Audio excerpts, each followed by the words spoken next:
এই তারেক রহমান দেশে যাওয়ার আগ মানে দেশে আসার আগ মুহূর্ত পর্যন্ত আপনারা দেখেছেন যে বিএনপির কথাবার্তা কত কিছু। তাহলে তারেক রহমান যদি ক্ষমতায় যায় ওই লোকগুলোকে নিয়েই তো তারেক রহমান লন্ডনে থাকা অবস্থায় আমরা দেখেছি যে কয়েকশো বিএনপির লোকজনকে আপনার করা হলো, বহিষ্কার করা হলো সুনির্দিষ্ট চাঁদাবাজির অভিযোগে। সেই লোকগুলোকে আবার ব্যাক আনা হয়েছে এবং ওই লোকগুলো 53 জন না কতজন যেন আপনার এই নির্বাচনে ধানের শীষ নিয়ে নির্বাচন করছে। তাদের বহিষ্কারাদেশ প্রত্যাহার করে তাদেরকে নিয়ে আসা হয়েছে, মনোনয়ন দেওয়া হয়েছে, নির্বাচন করছে তারা। তো বাংলাদেশের মানুষ সবাই জানে আপনি নিজে সার্টিফিকেট দিয়েছিলেন যে হি ইজ চাঁদাবাজ। এখন আপনি তাকে মনোনয়ন দিয়ে বললেন যে ওরে এই চাঁদাবাজকে তুমি ধানের শীষে ভোট দাও। মানুষ তাহলে কারটা শুনবে? মানুষ তো জানো চাঁদাবাজ। এই লোক দিয়ে তো সম্ভব হবে না। সমানে আপনার এই দুই দেশে নাগরিক, দ্বৈত নাগরিকত্ব নিয়ে আপনি নির্বাচন করতে পারবেন না, কিন্তু আপনি করছেন। তা আপনার তো উদ্দেশ্যই আপনি 5 বছর চুরি করবেন, করে আবার ফের আওয়ামী লীগের মতো পলায় বিদেশে যায় খাবেন। আপনি নাগরিকত্ব করছেন না কেন? আপনি ছাড়ছেন না কেন? তারপরে ব্যাংক লোনে আপনি নির্বাচনের আগেই, ক্ষমতায় যাওয়ার আগেই আপনি কি বলে এটার কি বলে ঋণ খেলাপি। তো একজন ঋণ খেলাপি যখন কিনা নির্বাচনের আগেই চুরি করে ক্ষমতায় আসতে চায়, ও তো নির্বাচিত হয়ে ক্ষমতায় গেলে পুরো ব্যাংক দখল করে ফেলবে, পুরো ব্যাংক ধ্বংস করবে। এই আওয়ামী লীগের মতো, আওয়ামী লীগ যা করেছে সেভাবে ও ব্যাংক ধ্বংস করে ফেলবে, পুরো ব্যাংক খাবে বসে বসে। সেই চোর বাটপার লুচা। আমার চুয়াডাঙ্গার কথা বলি। আমার চুয়াডাঙ্গায় জামাতের প্রার্থী হলো একে অ্যাডভোকেট রাসেল ভাই, আর বিএনপির প্রার্থী হইল গিয়া শরীফুজ্জামান শরীফ। তিনি একাধারে চাঁদাবাজ, ধান্দাবাজ, দখলবাজ, টেন্ডারবাজ, সবশেষ ধর্ষক। ধর্ষণের অভিযোগ করেছে এক নারী। কেন অভিযোগ করেছে? সেও বিএনপি করতো, স্কুল শিক্ষিকা, গান গায়, শিল্পী।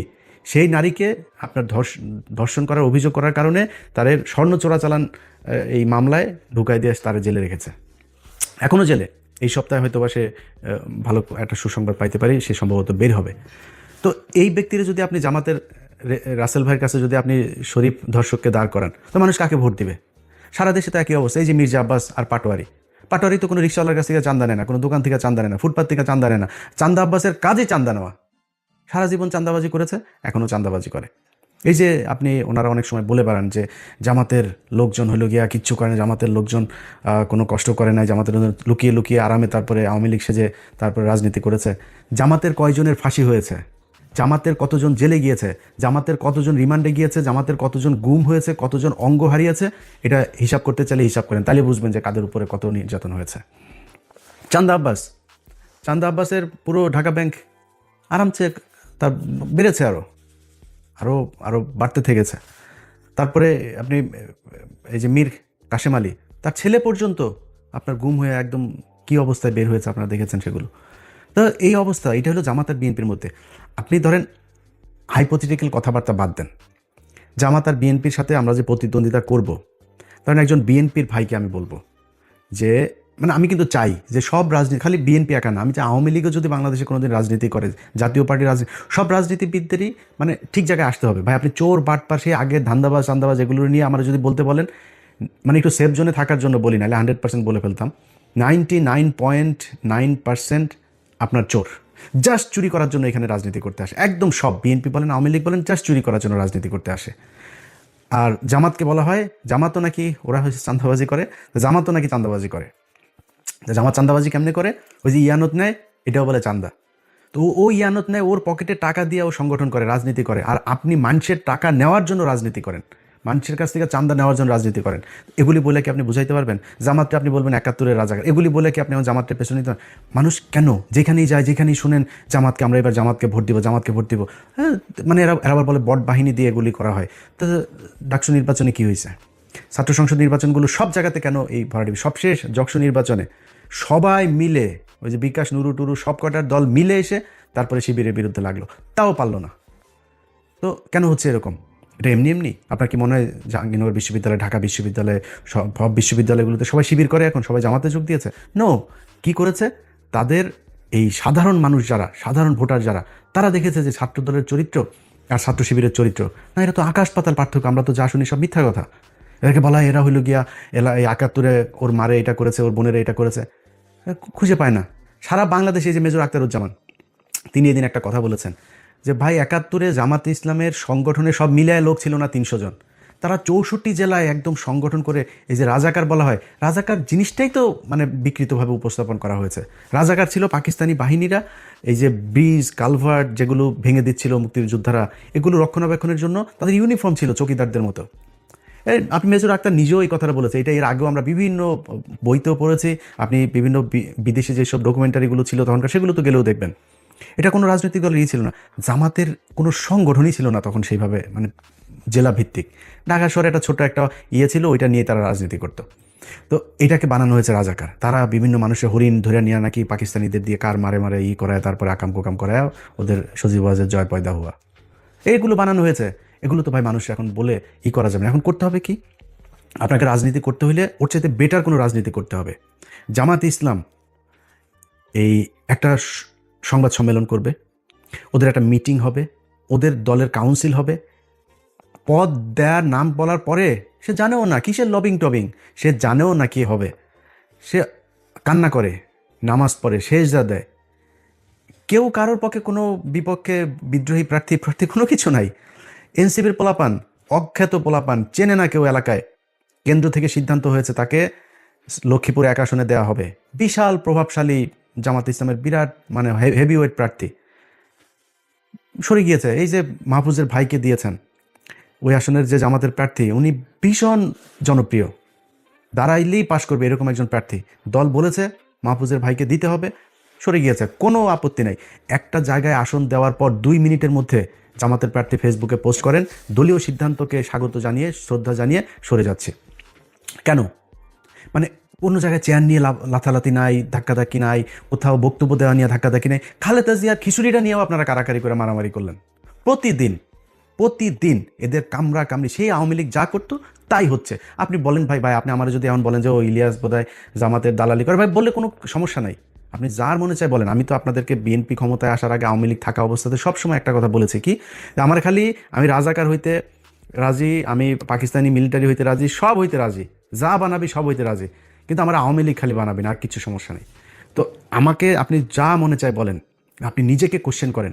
একটা সংগঠনের এত নিয়ম শৃঙ্খলা, এত ডিসিপ্লিনের মধ্য দিয়ে যেই সংগঠন আসবে, কোনো চাঁদাবাজির নাই, অভিযোগ নাই, ধর্ষণের অভিযোগ নাই, টেন্ডারবাজির অভিযোগ নাই, এরকম একটা দলের পাশে দাঁড়িয়ে আপনি চান্দা আব্বাসকে দিয়ে কিভাবে দল চালাবেন?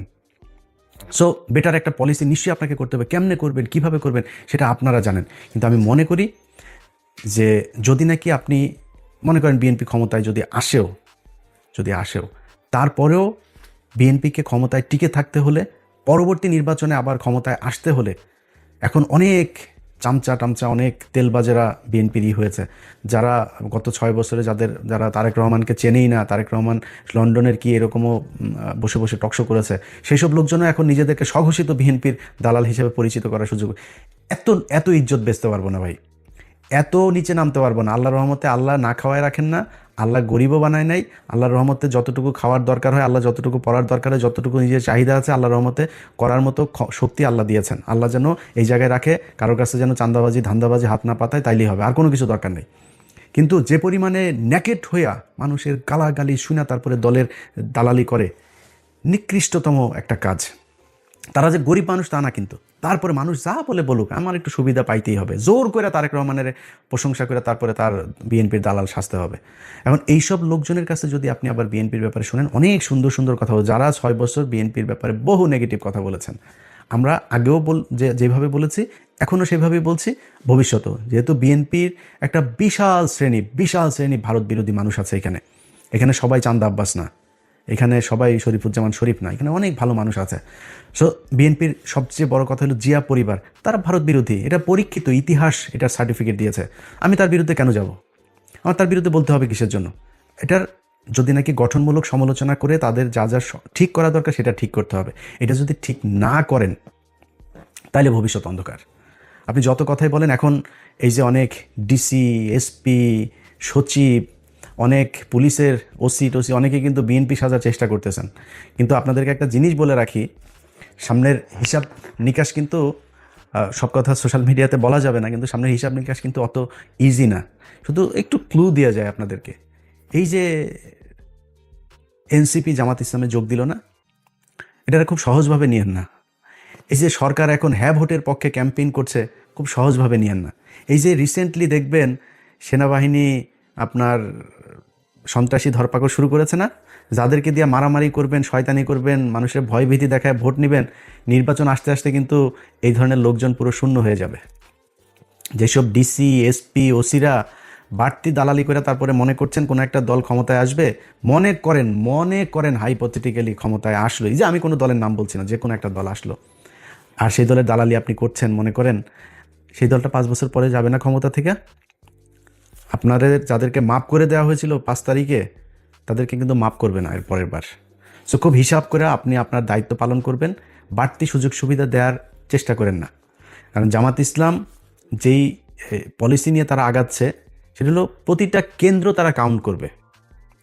এবারের আগে থেকে বলে রাখি, এবারে নির্বাচনের ফলাফল ঘোষণা হইতে পারে 3 দিন লাগতে পারে, কমপক্ষে 3 দিনও লাগতে পারে এবারের নির্বাচনের ফলাফল। কেন লাগতে পারে? কারণ কিছু কিছু জায়গায় এরকম 2 নাম্বারই করতে পারে। হঠাৎ করে ডিসি অফিস থেকে একটা হয়ে যেতে পারে, ঘোষণা হয়ে যেতে পারে, অমুক 3.5 লাখ ভোট পেয়েছেন অমুক চান্দা আব্বাস। এখন চান্দা আব্বাস যে 3.5 লাখ ভোট পেয়েছে, এখন পাটোয়ারির ভোটগুলি তো জামাতের লোকজন তো প্রতিটা কেন্দ্রের ভোট তারা কাউন্ট করেছে, কেন্দ্র থেকে ফলাফল নিয়েছে, ঘোষণা দিয়েছে ওখানে যিনি আছেন প্রিজাইডিং অফিসার। তো তিনি যে বললেন এই কেন্দ্রে ভোট হয়েছে হইলো, ধরেন সারা ওই ঢাকা 8 আসনে মনে করেন ভোটার হইলো 2 লাখ। এখন কেন্দ্র প্রতি কেন্দ্র হিসাব করে দেখা গেল পাটোয়ারি ভোট পেয়েছে 1.5 লাখ, চান্দা আব্বাস পেয়েছে 50,000। কিন্তু তার আগে ওইদিকে রিটার্নিং অফিসারের অফিস ঘোষণা দিয়ে দিয়েছে ঢাকা আসনের বেসরকারিভাবে বিজয়ী হয়েছেন চান্দা আব্বাস। এখন প্রতি কেন্দ্রের ভোটে ক্যালকুলেটর করে দেখা গেল যে ভোট বেশি পেয়েছে তখন কই যাবেন? সো এরকম 2-1 জায়গায় ঘটতে পারে, আর বেশিরভাগ জায়গাতেই এরকম করা যাবে না। খুব সুষ্ঠু একটা ভোট হবে, এটা মাথায় রেখে তারপরে নির্বাচনে কাজ করতে হবে। যাদের এই যে ঋণ খেলাপি টেলাপি যারা করে এখন নির্বাচন, এই যে হাসনাতের এইখানে ব্যাংকের কর্মকর্তাকে জোর করে আদালতে নিয়ে এখন বলানো হচ্ছে যে তার সাথে আমাদের মীমাংসা হয়ে গিয়েছে। যে ব্যক্তি এটা করছে সে ক্ষমতায় গিয়ে পুরো ব্যাংক খেয়ে ফেলবে। আমি তার কেন বলতে, এই লোকটার গতকালকে একটা ভিডিও দেখলাম, তা সাংবাদিক ছবি তুলছে, প্রচণ্ড খারাপ ব্যবহার করে সেই লোকটার হাতে করছে। এ নাকি মানে উদয় মানুষজনের ধরে চর থাপ্পড় মারে, রিক্সাওয়ালাদেরকে গাড়ি থেকে বের হয়ে যায়, রিক্সাওয়ালা ধরে থাপড়ে, মানে খুবই মানে বেয়াদব টাইপের লোক। তো এই ধরনের একটা লোক আপনার এলাকার এমপি হবে, এটা মানুষ মানবে যখন আপনার হাতে অপশন আছে। আগের হিসাব বাদ, আওয়ামী লীগের চোর ছিল, আপনি একটা বদমাশ ছিলেন, এটা অন্য জিনিস। এখন তো নিজেদের পকেটের টাকা খরচ করে ডিসিপ্লিন একটা দল আপনার অপোজিশনে। সো সেই সাধারণ মানুষগুলো যারা সুইং ভোটার, সেই সুইং ভোটারগুলোর সিদ্ধান্ত কোন দিকে যাবে? সারা জীবন কিন্তু এই সুইং ভোটারদের ভোটের মাধ্যমে এই দেশে রাজা নির্বাচিত হয়েছে, পরাজিত হয়েছে। সো এবারও সেটাই হবে আমি আশা করি। এবং সেই সুইং ভোটাররা কোন দিকে ভোট দিবে সেটা আমার মনে হয় বিশ্ববিদ্যালয়ের ছাত্র সংসদ নির্বাচনগুলোতে কিছুটা দেখিয়ে দিয়েছে। আমরা বিএনপি এবং জামাত, তাদের মধ্যে সেই আওয়ামী লীগ বিএনপির মতো অবস্থা, আওয়ামী লীগ জামাতের মতো অবস্থা কখনো ফিরে আসুক আমরা চাই না। একটা দল নির্বাচনে জিতে আসবে, যারা এক্সট্রিম কথাবার্তা বলে তারপরে এই 2 দলের ভেতরে গঞ্জাম বাজাইতে চান, আপনার সোশ্যাল মিডিয়াতে কমেন্ট করে ভুয়া ফেক আইডি টাইডি খুলে তারপরে 2 দলের ভেতরে ডিজেফার কিছু আছে, আওয়ামী লীগের কিছু আছে, ইন্ডিয়ান কিছু আছে, এরা এগুলো করতে চায়। আমি সেই রাস্তায় কখনোই হাঁটবো না। বিএনপি এবং জামাত, এই দেশে 2টা রাজনৈতিক দল থাকতে হবে। সো 2টা রাজনৈতিক দল যেহেতু থাকতে হবে, আমি মনে করি বিএনপি এবং জামাত এই 2টা আমার বেস্ট চয়েস। সো তাদের ভেতরে প্রতিযোগিতা থাকবে, প্রতিদ্বন্দ্বিতা থাকবে, কখনোই সে আগের মতো প্রতিহিংসা হবে না, আগের মতো মানুষ গুম হবে না, নির্বাচনে জেতার জন্য কাউকে আপনার ফাঁসি দিয়ে মারা হবে না, নির্বাচন করতে পারবে না এই জন্য কাউকে জেলে নিয়ে রাখা হবে না, জেলে নিয়ে স্লো পয়জন করা হবে না। তো এটা কোনো দিন যেন ফিরে না আসে বাংলাদেশে। হ্যাঁ, মারামারি হবে, 2-4 জন মারাও যাবে, এরকম ঘটনা করবে বাংলাদেশের মতো এরকম মানে এখনও অর্ধসভ্য দেশগুলোতে তো এগুলো হবে, তৃতীয় বিশ্বে এটা খুব স্বাভাবিক বিষয় যে যেই সব দেশে এখনও রাজনীতিতে অনেক ব্যক্তি স্বার্থ থাকে, আর্থিক অনেক সুবিধা লাভের ব্যাপার থাকে, সেখানে হইতে পারে, কিন্তু সেই পরিস্থিতি যেন আর কখনো না হয় সেই আশা করি।